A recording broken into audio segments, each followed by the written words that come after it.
Hello and welcome to a very exciting vlog, possibly the most exciting vlog that I've done in probably years, maybe ever. We are in Scotland. We are currently driving from Glasgow. So we took a flight from Amsterdam into Glasgow. We rented a car. My husband is driving. He's going to be doing all the driving on the opposite side of the road than either of us are used to. How is it going so far? So far so good. The traffic around Glasgow wasn't that bad for traffic, but it was kind of abrupt to start there. But now we're on country roads, which in some ways are a little scarier, but they're also very beautiful. We drove along Loch Ness, and that apparently is the unofficial boundary between the lowlands and the highlands. So Glasgow is part of the lowlands. We drove right past the lake, and now we are officially in the highlands, driving towards our first destination. First stop is Kilchurn Castle. I hope I'm pronouncing that right. In case you're new to my channel, I'm American and French and also speak Spanish and live in the Netherlands. So I have a lot of languages competing in my head when I'm looking at new words to pronounce, but I'm going to do my best throughout this vlog. It's very important to me to try and pronounce everything correctly. Literally 5 minutes into walking in Scotland, and we've already seen Scottish cattle, so my day has been made.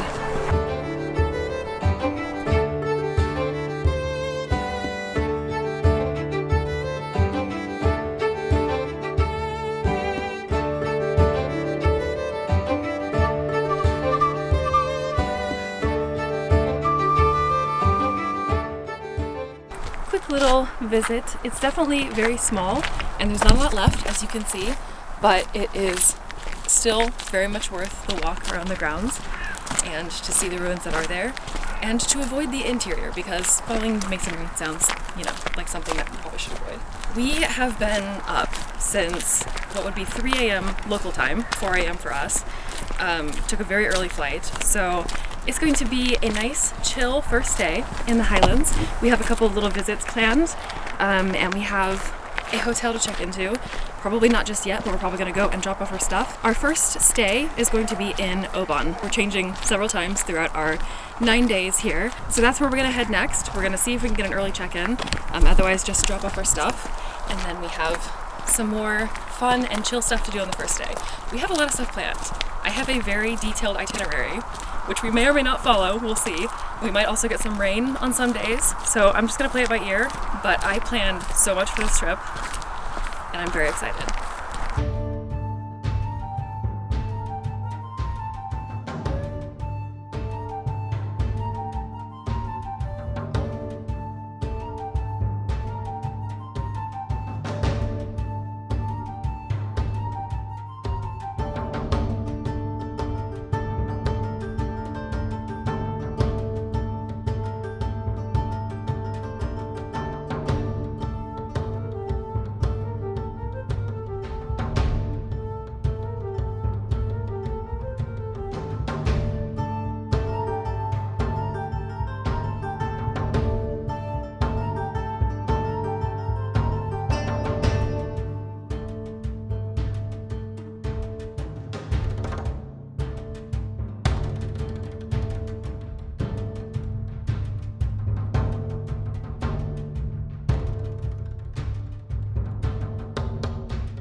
Dunstaffnage Castle and the chapel were built in the early 1200s, so 13th century, by the Clan MacDougall, and then later on they lost it in a battle and it passed hands to the Scottish monarchy, who after that gave it to the Clan Campbell.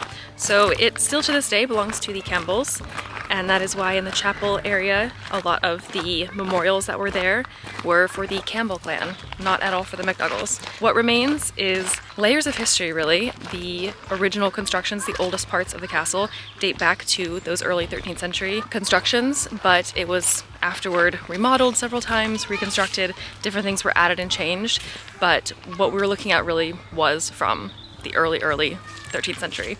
So 800 years. And the site that it was built on used to be a Gaelic fortress as well, that they think dates back to the 600s.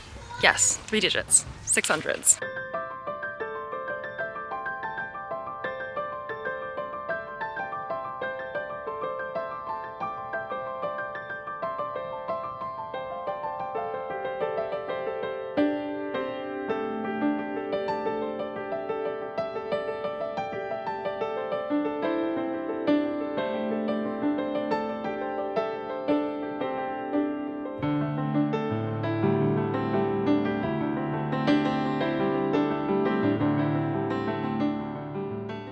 right, we are back at the hotel. We had a lovely, very chill late afternoon and evening in Oban. So after the castle, we drove back. It's very close to Oban, so we parked back at a hotel and we walked all around the little town. It's a very cute little port town city. So we explored the kind of city center area. We walked up to McCaig's Tower, which had a really nice viewpoint of the city, but also of the harbor. You also saw the distillery in the city. There's an Oban whiskey distillery here, which we're not going to get a chance to visit, but hopefully maybe if we have time, one of the evenings we're here, we can go to a whiskey bar that specializes in all different kinds of whiskey types. We really like whiskey, and that's one thing that we definitely want to experience a little bit of while we're here. After walking around, we stopped for dinner, which was actually the first proper meal we've had all day. It has been such a weird travel day, and because we got up so early and we've been going, you know, basically since we got up, we've just been completely off. So that was the first time we actually sat down and had a proper meal. We had veggie and vegan burgers. I mean, you can judge if that's a proper meal, but they were really good.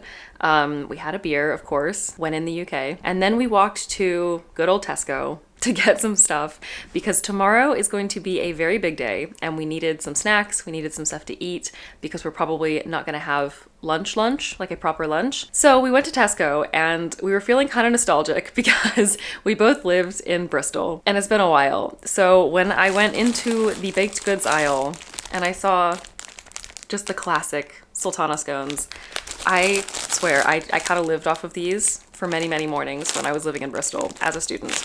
So it's very nostalgic and also good. So we got some scones. I also saw Welsh cakes. Now I know the Tesco brand is not going to be the same as when you go to like Cardiff and you go to a market and they have them freshly baked and all of that. I've had them there too, very good. But I'm not in Cardiff and I cannot have them freshly baked. So the Tesco format will have to do for now. We also got some, you know, fun, seemingly, I mean, this feels like a British flavor to me, mature cheddar and red onion. And then they had basil and pecorino pesto flavor. I don't know. We just had to try all of the random stuff that we can't get in the Netherlands or in France or in the US. We got a bunch of healthy stuff as well. We got some fruit. We got some, you know, more filling sort of stuff that we're going to need for tomorrow. But that's boring and I'm not going to show you. Because tomorrow we are going to have a very big day hiking. And I will tell you tomorrow where we're going to be hiking. The itinerary is very long and very detailed. It is 3 pages, front and back, and we definitely need our rest to fuel us through the next several days. So I will turn off the camera for tonight, take a shower, get changed, have a bit of chill time, maybe do some reading or something, relax, and then get some sleep. And then tomorrow is going to be a very, very big day. Good morning to day 2 of Scotland, first full day. Today, as you can see from my attire, is going to be a hiking day. The objective is Ben Nevis. Ben Nevis is the highest point in the UK and all of the British Isles. So it is going to be quite a strenuous hike today. There are 2 main ways to hike Ben Nevis. One that is supposedly harder and then one that is easier, but the easier is not easy either. It remains the highest peak in the British Isles.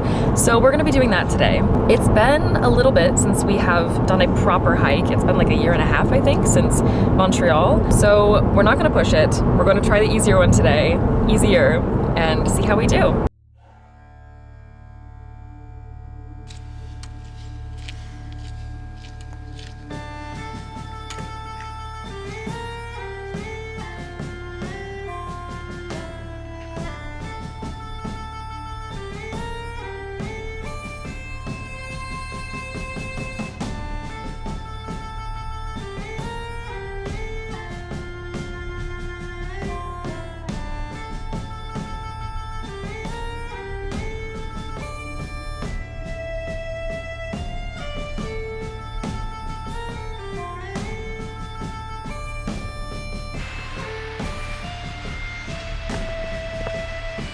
Really don't want to go tumbling down there.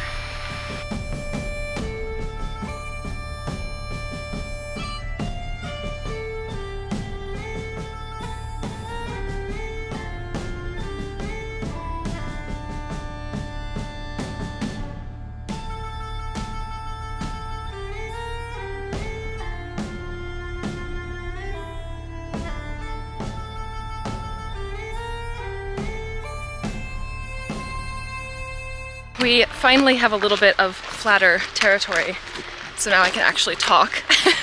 to the camera. We are about halfway through, I think, more or less.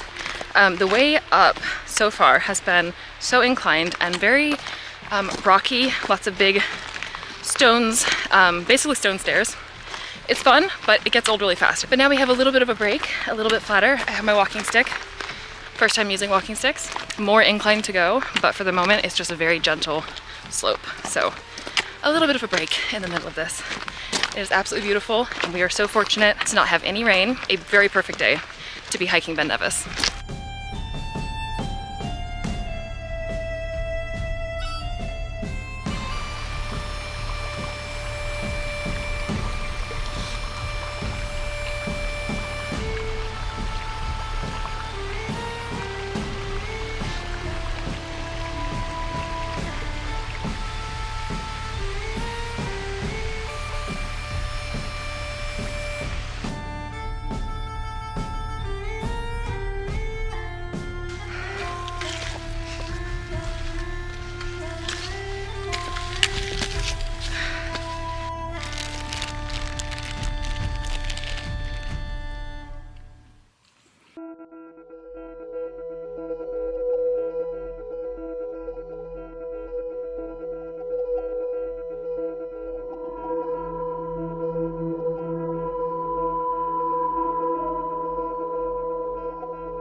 We made it!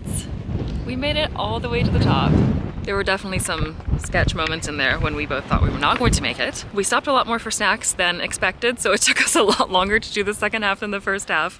But in about, I guess, 5 hours total, we made it to the top. And it is very much worth it. There were a lot of moments when I was wondering, is this going to be worth it? But I think it was. So we stopped for a little bit, we had some food, fuel for the descent, which is going to be a little bit scary. It's not going to take as long to descend as it did to ascend, but it definitely is going to take a little bit, and some of those kind of scrambly areas, the rocky areas, are definitely going to be a challenge to go down, so I'm a little bit nervous. We're going to take our time and head back.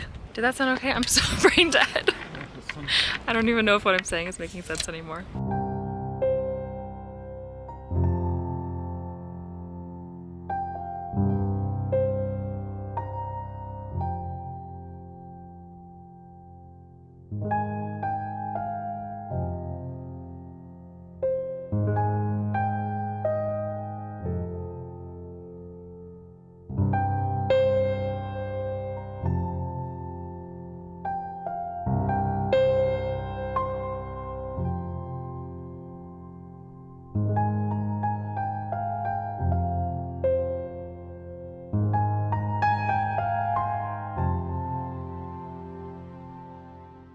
Hello, we are back at the hotel and just absolutely destroyed. That was definitely the most difficult hike that we've ever done. We've done routes before that are similar lengths, but we have definitely never done quite the elevation that we did today, and we felt it. So much of what made it so difficult was the terrain. It was just, you were scrambling up like loose rock so much of the time. So it was definitely different from the types of hikes that we've done before. And the elevation was just constant. Like there were very few little breaks and breather moments where it was a little bit more, you know, gently elevated. It was just a lot of climbing. That also made the descent incredibly challenging, and I started to have some pretty intense leg pain about halfway down the descent. So yeah, it went a lot slower than we were hoping. So thank goodness we did bring headlamps because it did get dark before we made it down. It was beautiful to see the sunset, but then as soon as it started getting like properly dark, it was a little bit eerie, but we made it. And then we had like an hour and a bit drive back to the hotel. So by the time we got here, we were just exhausted. Most restaurants had stopped serving food at that point, so we just decided we're just gonna snack and eat the food that we have here at the hotel because we do still have some food left. I can show you the route that we walked on our little dinky map. So this is the path that we walked all the way from over here to Ben Nevis over here, and you can see the elevation is marked at certain points, and the top elevation here, 1344 or 45, I'm not actually sure, but what difference does that 1 little kilometer make? In theory, I think it should take anywhere between 7 and 9 hours. We definitely took 9 hours. We did take lots of breaks, like I was filming and I was taking pictures. Of course, we did take breaks as well to, you know, breathe and all of that. And then we stopped and ate when we got to the summit and took lots more pictures and stuff. So it took us a little bit longer because of that, but a lot of it was also that we were just kind of slow. So yeah, it has been an absolutely exhausting day. We have definitely earned a good night's sleep, and tomorrow morning we have a very, very early morning for another really exciting day with a lot easier walking, thankfully.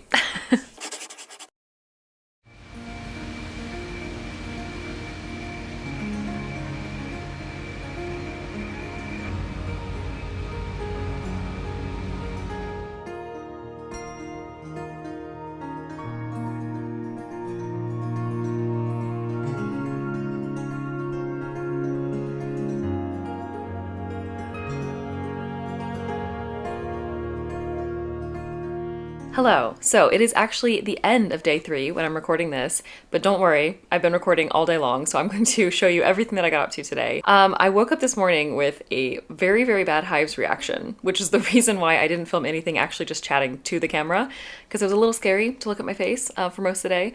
It is definitely calming down now, and it's not a reaction to anything here in Scotland. It's just something that I've been struggling with since like June. So it's nothing to do with the environment, but I think it was the overexertion climbing Ben Nevis yesterday. But I'm recovering and everything is fine. And I did manage to record all day long because we had a very, very fun day. We woke up incredibly early and we went to the Oban ferry terminal to take a ferry from Oban to Craignier on the Isle of Mull. From there, we had a bus that drove us from Craignier all the way across the bottom coast of the island to Fianfurt. And then in Fianfurt, we got another boat, a much smaller ferry, and took it to the Isle of Staffa. This is one of my most anticipated things for this entire trip. I know I said that about Ben Nevis, but this really was something that I booked way in advance. I was incredibly excited for this. The Isle of Staffa is so cool in pictures and even cooler in real life. It's a volcanically formed island with some of the most unique and just stunning geological formations. And it was named by the Vikings, and it comes from an old Norse name for pillar because it reminded them of their houses, which were built with vertical pillars, similar to the sort of formations that you see on the island. It's very famous for Fingal's cave, which is a cavern, which I got lots of pictures in and videos from, and it was so cool just to step inside. And it was a little precarious at times as well. You want to do the cave first? Yes, please.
After Staffa, we got back on the little boat and we went to the island of Iona, which is a very, very small community. It was really fun to learn about how the people who live on Iona live, because it's very isolated and a little bit remote. I mean, everything is remote. Even the Isle of Mull was already remote, and the Isle of Mull seemed huge compared to the island of Iona. But it's steeped in history. It is a very beautiful island. It's very quiet, and we got to walk through the ruins of an old nunnery there. There was also an abbey, but we didn't actually go inside to visit. There's a lot of history, but there's also just a lot of beauty there, and it's a really nice community. We had a very wonderful lunch, and I tried a cider that may have changed my life, so it was definitely a great day.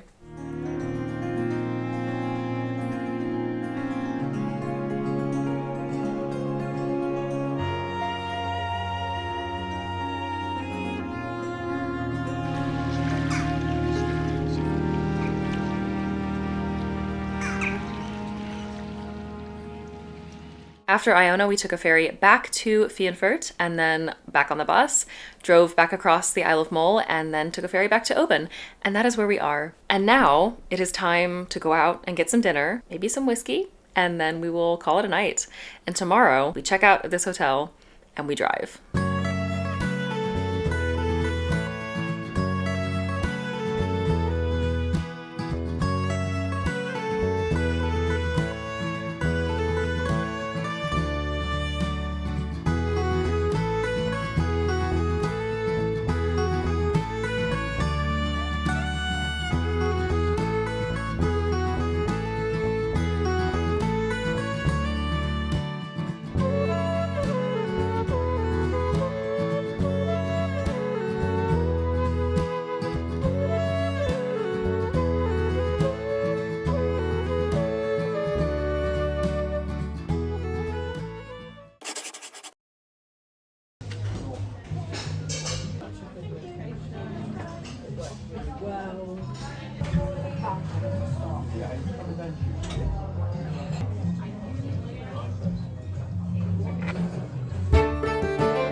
Good morning to day 4 in Scotland. We are on the road again today. This morning we checked out of our accommodation in Oban. We went into the city centre and had a really nice breakfast. We got to try a vegetarian British breakfast as well. We have been very impressed and pleasantly surprised with how many vegetarian options you have, and also vegetarian options of more local and traditional foods like vegetarian haggis, which was part of the vegetarian breakfast, and also my husband had a vegetarian haggis pie yesterday. So it's really fun. We get to try all kinds of local stuff while also keeping vegetarian. Of course, I had scones, or scones, because that's one of my favorite things in the world, and they are so good here and so fresh. And now we are back in the car, en route to the north, destination Inverness. And along the way, we are going to be driving up the east side of Loch Ness. Right now, we are passing another loch. I could not tell you what it is. I can't remember. I can look it up actually, but I'll probably mispronounce it. Lochy. Not sure if I'm saying that right, but we're almost to the end of that loch, and then there's another one, and then Loch Ness.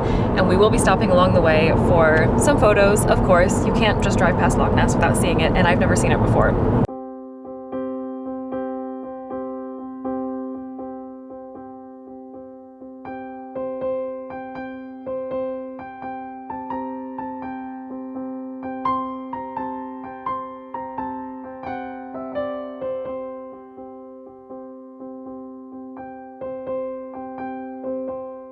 We have arrived at Loch Ness, and it could not be a more beautiful afternoon, early afternoon, to be seeing the lake. We stopped on a viewpoint along the east side where we can see Urquhart Castle, which is also another famous ruined castle. You can see the castle ruins just above me here, and we're gonna keep walking along this trail, and apparently there are some really nice views.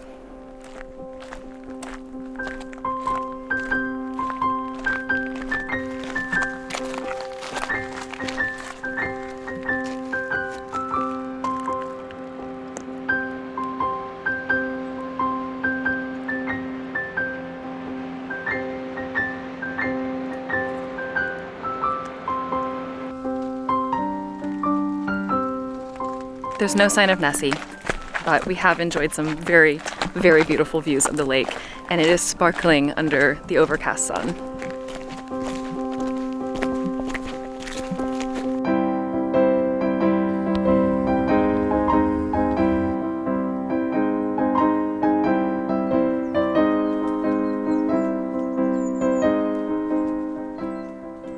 fun fact about Loch Ness is that it is the largest lake in Scotland in terms of volume.